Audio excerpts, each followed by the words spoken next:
এখানে আপনাকে কেউ জোর করার মতো নাই, যদি আপনি নিজে থেকে না কোনো কিছু মানে বুঝান বা না কোনো কিছু করেন। সিন্ডিকেটের এই সমস্যাগুলো না থাকলে আসলে হয়তো ইন্ডাস্ট্রি আরও উপরে যেত।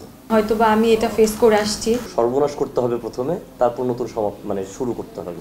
নতুন জুটিও তো দরকার, পুরনোরা তো অনেক দিন কাজ করছে।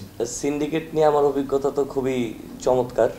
নাটকের বাজার ভালো, কিন্তু একটু মন্দা যাচ্ছে কিছু সময়ের জন্য। এটা ঠিক হয়ে গেছে অনেকটা, ঈদের পরে তো এখন কাজ অলমোস্ট সবার রান হয়ে গেছে। তো এই আগামী মাস বা এই মাসের মধ্যেই গতানুগতিক যেভাবে নাটকের কাজগুলো হয় সেগুলোই হবে, কোনো কারণ ছাড়া তো ঝামেলাটা হয় না।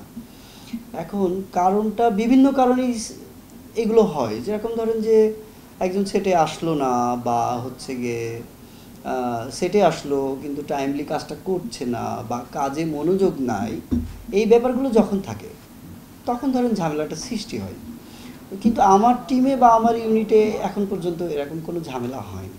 আমাদের প্রত্যেকের হচ্ছে জীবনে প্রথম একটা দিন বলে মানে দিন থাকে, যেটা আমরা স্টার্ট করি।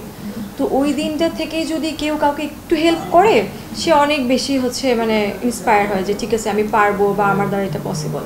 তো আমাদের হয়তো বা আমাদের মধ্যে অনেক সিনিয়র আছে যারা এটা একদমই করে না, হয়তো বা আমি এটা ফেস করে আসছি। তো এখান থেকে আমার মনে হয়েছে যে আমি যতটুকুই জানি বা আমি যতটুকুই বুঝে গেছি, একটু যদি ওকে সাপোর্ট করো ভালো করবে। এখান থেকে আসলে করা, আমি নিজেই কিছু জানি না, অনেক অনেক কম জানি, একদম জিরো। তারপর ট্রাই করতেছি আর কি, সবাই মিলে ভালো কিছু করার। নতুন জুটিও তো দরকার, পুরনোরা তো অনেক দিন কাজ করছে, নতুনদেরকে তো কাউকে না কাউকে নিয়ে আসতে হবে। তো সেই জায়গা থেকে আমার মনে হচ্ছে যে আমি নতুনদের নিয়ে কাজ করি, এবং গতটা বরকনে পলাতক ভালো যাওয়ার পরে তো আত্মবিশ্বাস আরও বেড়ে গিয়েছে। এখন তো মনে হচ্ছে নতুনদের নিয়ে আরও অনেক বেশি কাজ করি। এটা আসলে পেশা হিসেবে নিতে চাই। একদিন শুটিং করে মনে হলো এটা না, এটা আমি আগে থেকেই সবসময় আমার চিন্তা ভাবনা এরকমটা ছিল।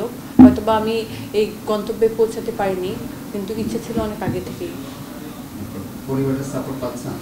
হ্যাঁ, পরিবার 100% সাপোর্ট দিচ্ছে। আমি সিন্ডিকেটের পাল্লা এখনও পড়িনি, কিন্তু পারিপার্শ্বিক কাজের যে অবস্থা বা আমার পরিচিত ভাই ব্রাদার ডিরেক্টর যারা কাজ করে যাচ্ছেন তাদের ঘটনাগুলো জানলে মনে হয় যে না, এই ঝামেলাগুলো মানে সিন্ডিকেটের এই সমস্যাগুলো না থাকলে আসলে হয়তো ইন্ডাস্ট্রি আরও উপরে যেত। আমার অ্যাক্টিংয়ে মানে নাটকে যখন কাজ শুরু করলাম, এখন আমি এই জায়গাটাতে ফেস করি নাই, কারণ হচ্ছে একদম আমি নিউ কামার, এখানে 2টা নাটক মাত্র করা। আর যদি বলেন যে আমার ফ্যাশন সেক্টরে, হ্যাঁ এখানে একটু তো হয়েছি, সিনিয়ররা একটু তো করবেই। না আলহামদুলিল্লাহ এখনও এরকম কোনো কিছু ফেস করতে হয় নাই। আর আমি হয়তো ভালো, এই জন্য আমাকে ফেস করতে হয় না। এটা নিজের উপর অনেক কিছু ডিপেন্ড করে, কারণ হচ্ছে এখানে আপনাকে কেউ জোর করার মতো নাই, যদি আপনি নিজে থেকে না কোনো কিছু মানে বুঝান বা না কোনো কিছু করেন। সো আমি জানি আমি করব না, এবং আমি যে করব না এটা তো মানে আমার আশেপাশের লোকজন আমাকে দেখে বা আমার সাথে কথা বলেই বুঝতে পারে।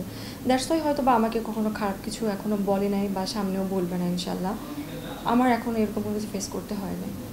সিন্ডিকেট নিয়ে আমার অভিজ্ঞতা তো খুবই চমৎকার, এবং আলহামদুলিল্লাহ এটা অব্যাহত থাকবে, এটাও আমি জানি। কিন্তু ওইটা নিয়ে এখন আর তক্কা করি না। এই কারণে হচ্ছে যে যে কারণে কারো পতন হয়েছিল, সেই কারণে আবার কারো আবির্ভাব, এবং নতুন কোনো কিছুর মানে শুরুর জন্য পূর্বে সব কিছু সমাপ্তির প্রয়োজন হয়, সর্বনাশের প্রয়োজন হয়। তো সর্বনাশ করতে হবে প্রথমে, তারপর নতুন মানে শুরু করতে হবে। তো প্রথমে সর্বনাশ করছি, তারপর দেখি সমাপ্তি করতে পারি কিনা। শেষ ভালো যার সব ভালো তার।